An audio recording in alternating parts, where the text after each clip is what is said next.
दोस्तों, हमारी सीरीज चल रही है क्रिस्टी विलियम्स की बुक टीपू सुल्तान ऑफ शिवालिक्स।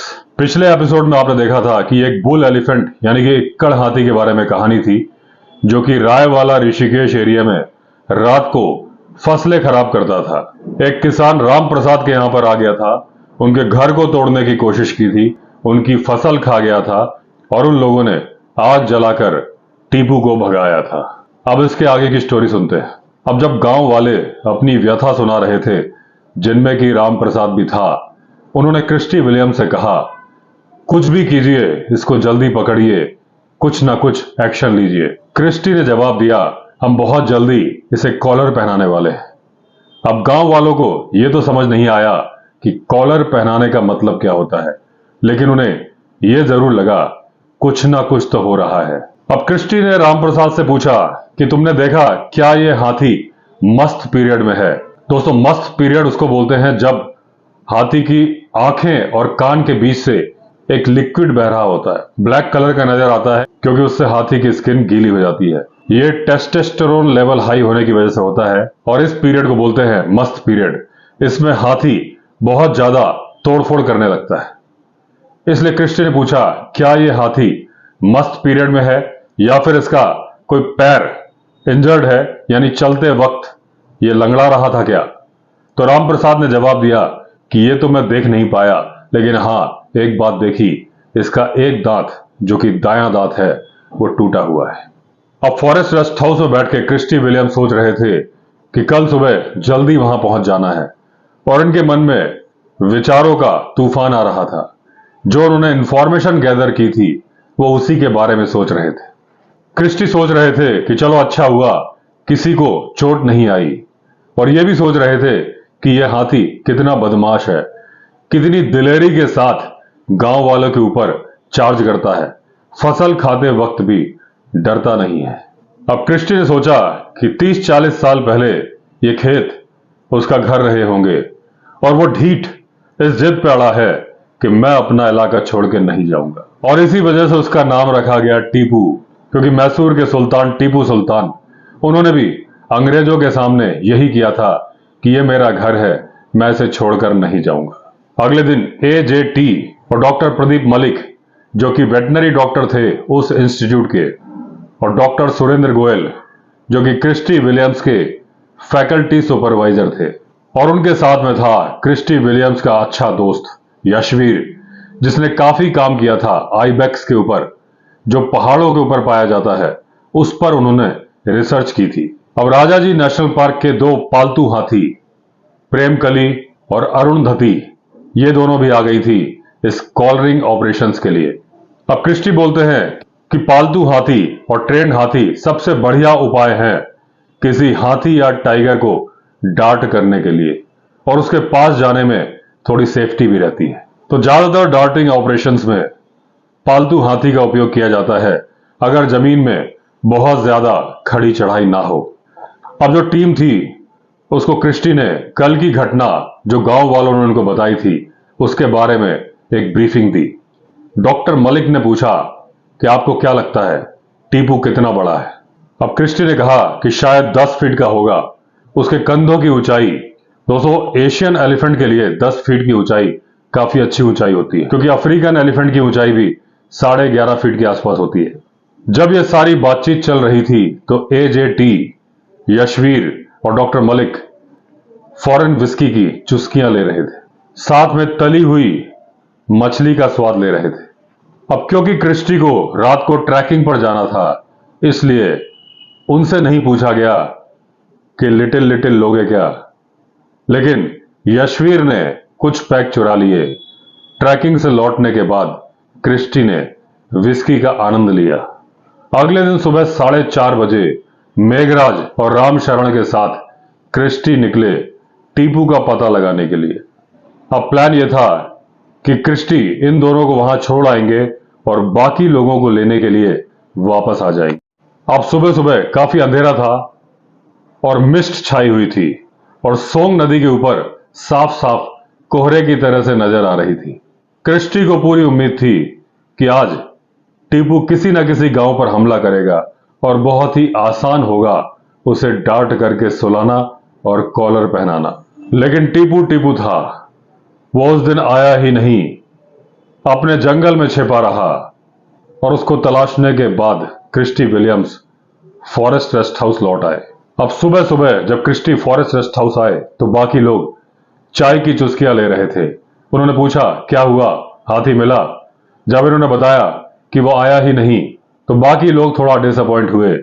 लेकिन एजेटी ने दार्शनिक अंदाज में बोला, आखिर कहां जाएगा, कब तक जाएगा? हाथी है, आज नहीं तो कल गांव में रेड मारेगा और हम उसे ढूंढ लेंगे। थोड़ी देर बाद मोतीचूर रेंज के रेंजर जेटी वर्मा जी आए। उन्होंने बताया कि उन्होंने अपनी पूरी टीम भेजी हुई है टीपू के फुटप्रिंट्स का पता लगाने के लिए। अब सारे लोग इंतजार कर रहे थे कि कब उस तूफान के बारे में पता चलेगा। अब क्रिस्टी इसके पहले किसी कॉलरिंग ऑपरेशंस का हिस्सा नहीं थे और उन्हें बहुत टेंशन हो रहा था, क्योंकि उन्होंने सुना हुआ था कि राजाजी नेशनल पार्क और दूसरे नेशनल पार्क में हाथियों को कॉलर पहनाने के दौरान बड़े तमाशे हुए हैं। अब ये लोग लंच कर रहे थे कि तभी फॉरेस्ट का आदमी आया और उसने बताया कि वायरलेस पे मैसेज आया है कि हाथी ने रेड मारी है एक गांव में जिसका कि नाम है छिद्दरवाला। दोस्तों, छिद्दरवाला वही है जहां मेरा मकान है। अब सब लोगों ने डिसाइड किया कि जल्दी से गाड़ी से चलते हैं और अगर मौका मिला तो पैदल भी चलेंगे आगे। डॉक्टर मलिक नहीं चाहते थे कि टीपू को डांट किया जाए बिना पालतू हाथियों की सहायता के, लेकिन एजेटी चाहते थे कि हमें हाथियों के आने का इंतजार नहीं करना चाहिए, फौरन निकलना चाहिए, क्योंकि जहां पर हम रुके हैं वहां से छिद्दरवाला काफी दूरी पर है, कहीं ऐसा ना हो टीपू निकल जाए। अब दोनों जिप्सियों में सारा सामान रख लिया गया और ये निकल पड़े छिद्दरवाला की तरफ। इनको गाइड कर रहे थे फॉरेस्ट डिपार्टमेंट के आदमी। अब छिद्दरवाला वो गांव है जहां नेपाली लोग बहुत सारे रहते हैं और जिस इंसान के घर पर हाथी ने रेड मारी थी वो हमें लेके चला अपना खेत दिखाने के लिए। सारे लोग एक लाइन बनाकर चले, यहां वहां गन्ने के खेत थे और ये लोग चल रहे थे बीच में। अब जल्दी ये लोग पहुंच गए एक कीचड़ वाले रास्ते में और वहां थी एक रिवर स्ट्रीम जिसके उस तरफ था घना जंगल, इधर था गांव। यही थी जंगल और गांव के बीच की लक्ष्मण रेखा। नदी से 200 मीटर आगे ही हाथी का गोबर पड़ा हुआ था और उसमें थे मक्के के दाने। ये लोग समझ गए थे कि ये टीपू ही है जिसने मक्के का खेत उजाड़ा है और यहां से गया है। अब ये लोग उस घर में पहुंचे जहां पर टीपू ने हमला किया था। घर तो बना हुआ था ईंट का और सीमेंट का, लेकिन वो किचन जिस पर ध्यान चला गया था टीपू का वो बना था मिट्टी का और उस पर थी फूस की छत। अब जिस तरीके से टीपू ने उस किचन पर हमला किया था वो बात देखने लायक थी। एक तरफ था पक्का घर, एक तरफ थी कच्ची झोपड़ी, उसके बीच से टीपू निकल के गया था। उस घर और झोपड़ी की दीवार को टीपू ने टच नहीं किया था। किचन के पास पहुंचने के बाद उसके ऊपरी हिस्से को धक्का मार के उसने गिरा दिया था। फिर सूंड डाल के डिसाइड किया था क्या खाना है क्या छोड़ना है। सूंड डाल के आटे का बोरा निकाला, चट कर गया। फिर नमक का पैकेट निकाला और नमक भी खा गया, क्योंकि हाथियों को नमक बहुत पसंद होता है। घर के लोगों ने शोर मचाया लेकिन टीपू पर कोई फर्क नहीं पड़ा। वो गया जरूर, लेकिन तब जब उसकी मर्जी थी जाने की, जब उसने देख लिया कि उसके खाने के लिए कुछ भी नहीं बचा है। ये सारी बातें घर के मालिक और उनके परिवार के लोग बहुत ही भावुक होकर बता रहे थे। क्रिस्टी ने देखा कि एजेटी के चेहरे पर मुस्कुराहट है। अब क्रिस्टी ने पूरी कोशिश की कि वो अपने चेहरे पर हंसी या मुस्कुराहट ना आने दें, लेकिन क्योंकि एजेटी मुस्कुरा रहे थे तो बड़ा मुश्किल हो रहा था इनके लिए कि सामने भावुक आदमी अपनी कहानी कह रहा है, कहीं गलती से इनके चेहरे पर मुस्कुराहट ना आ जाए। ये समझ चुके थे कि टीपू पेटू हाथी है और उसे पकड़ना या कॉलर लगाना कोई मुश्किल काम नहीं होगा। लेकिन उस दिन शाम हो चुकी थी और सबको निकलना था देहरादून के लिए। मुझे टास्क सौंप दिया गया कि ट्रेस करो टीपू को, और सबने वादा किया था कि कल सुबह वापस लौट आएंगे। अगले दिन सुबह क्रिस्टी सत्यनारायण मंदिर के पास वाले फॉरेस्ट रेस्ट हाउस में शिफ्ट कर गए। प्रेमकली और अरुणधति हाथी भी आ गई। ये जगह काफी नजदीक थी छिद्दरवाला से, जहां पर टीपू रेड कर रहा था। टीपू के बारे में एक बड़ी ही रोचक कहानी सुनने को मिली क्रिस्टी को। एक राजू नाम का व्यक्ति था जो कि प्लाई के बने हुए कमरे में रहता था रायवाला में। वो रहता था एक फ्लाईओवर के नीचे और उसका काम था कि जो ट्रक गन्ने से लद के जाते हैं और उनसे जो गन्ने गिर जाते हैं उन्हें वो इकट्ठा करता था और बाद में उसे बेच देता था सब्जी वालों और गन्ना बेचने वालों को। और इससे जो पैसे आते थे उससे राजू लोकल देसी शराब पीता था। अब जब से राजू ने सुना कि टीपू आसपास के खेतों को बर्बाद कर रहा है तो उसने सोचा अगर मैं अपनी झोपड़ी के आगे कुछ गन्ने रख दिया करूं तो टीपू उसकी ये सौगात देख के उसकी झोपड़ी को तोड़ेगा नहीं। और उसका यह तरीका कामयाब भी हो रहा था। टीपू डेली आता था, रेलवे लाइन से उतरता था, इसकी झोपड़ी के सामने जो गन्ने का ढेर रखा होता था उसे खाता था और बिना इसकी झोपड़ी तोड़े निकल जाता था। वो जलती हुई आग को भी अवॉइड कर देता था। कच्ची शराब की बदबू जो कि राजू के पास रखी होती थी उसे भी अवॉइड कर देता था। और राजू को लगता था कि टीपू उसका दोस्त बन चुका है और उसने क्रिस्टी को इनवाइट किया कि आइए मेरी झोपड़ी में, देखिए टीपू आएगा, गन्ना लेकर चला जाएगा। अब रात को क्रिस्टी पहुंचे राजू के यहां जैसा उसने अपना पता बताया था, लेकिन वहां जाकर इन्होंने देखा वहां बहुत सारी आग है, बहुत सारे गन्ने रखे हैं, लेकिन अगर कोई नहीं है तो वो नहीं है राजू। रात के 1:30 बजे तक क्रिस्टी ने वहां पर टीपू का इंतजार किया, लेकिन ना तो आया टीपू ना ही आया राजू। उसके बाद क्रिस्टी ने डिसाइड किया कि चलते हैं उस गांव की तरफ जहां पर टीपू वारदात कर रहा है, यानी कि छिद्दर वाला। अगले दिन राजू मिला, उसने कहा उसने बहुत ज्यादा पी ली थी इसलिए वो सोता ही रह गया था। पास में ही एक गांव था प्रतीपपुर, वहां इन्होंने देखा एक आदमी ने झाड़ियों का ढेर बनाया हुआ है और इस इंतजार में है कि जैसे ही टीपू आए वो उसमें आग लगा दे। गांव के दूसरे छोर पर क्रिस्टी ने देखा कि एक आदमी बहुत सारे गुड़ का ढेर बना के बैठा है और वहीं थोड़ी दूर पर आग जल रही है। जब क्रिस्टी ने पूछा कि ऐसा क्यों कर रहे हो तो उस आदमी ने कहा कि उसे बताया गया है कि टीपू कोई साधारण हाथी नहीं है, स्वयं भगवान गणेश है और वे उनके लिए प्रसाद लेके बैठा है। जब क्रिस्टी ने कहा कि वो हाथी फसल उजाड़ रहा है, अगर गणेश जी होते तो फसल नहीं उजाड़ते और तुम गलत कर रहे हो, तुम उसे आदत लगा रहे हो इस गांव में रोज आने की। उन लोगों ने क्रिस्टी की तरफ दया की भावना से देखा कि इसे कुछ नहीं पता। गांव की औरतें और बच्चे पास के गांव में चले गए थे सुरक्षा के हिसाब से। अब उन लोगों ने कहा कि साहब हमारे लिए कुछ करिए। क्रिस्टी ने वादा किया हम जरूर कुछ करेंगे और उसके बाद ये लोग चले गए कांड गांव। अब जब राम प्रसाद का गांव इन्होंने चेक किया जिसके यहाँ की पहले टीपू ने हमला किया था, राम प्रसाद अपनी झोपड़ी में आराम से सो रहा था क्योंकि उसकी फसल पहले ही बर्बाद हो चुकी थी। अब हाथी आके क्या करता। यहां वहां गांव में कहीं छोटी आग जल रही थी। ज्यादातर घर कंक्रीट के थे, कुछ घर मिट्टी के थे। अब जब नींद का झोंका बहुत तेजी के साथ आने लगा तो Christy Williams and team rest house में वापस आ गई। अब सुबह 5:30 बजे इनकी नींद खुली और देखा इनको कपकपी आ रही थी, हालांकि इन्होंने कंबल ओढ़ा हुआ था। अब क्रिस्टी ने राम शरण को उठाया और बोला चाय बनाओ और सबको उठा दो, जल्दी से चाय पीते हैं और चलते हैं प्रतीप नगर की तरफ। अब जब ये प्रतीप नगर पहुंचे तो जो वहां का नजारा था बड़ा ही डरावना था।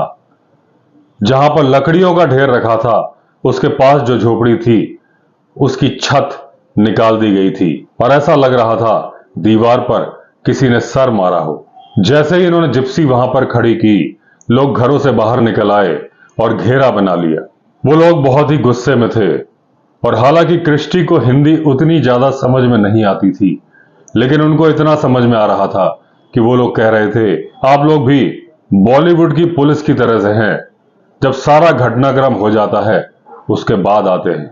पीछे भीड़ में से कोई चिल्लाया चलो इनकी गाड़ी जला देते हैं। अब साउथ इंडिया में क्रिस्टी ने कभी इतनी गुस्से में भीड़ देखी नहीं थी और क्रिस्टी बहुत ज्यादा डर गए थे, लेकिन उन्होंने अपना डर अपने अंदर ही छिपाए रखा।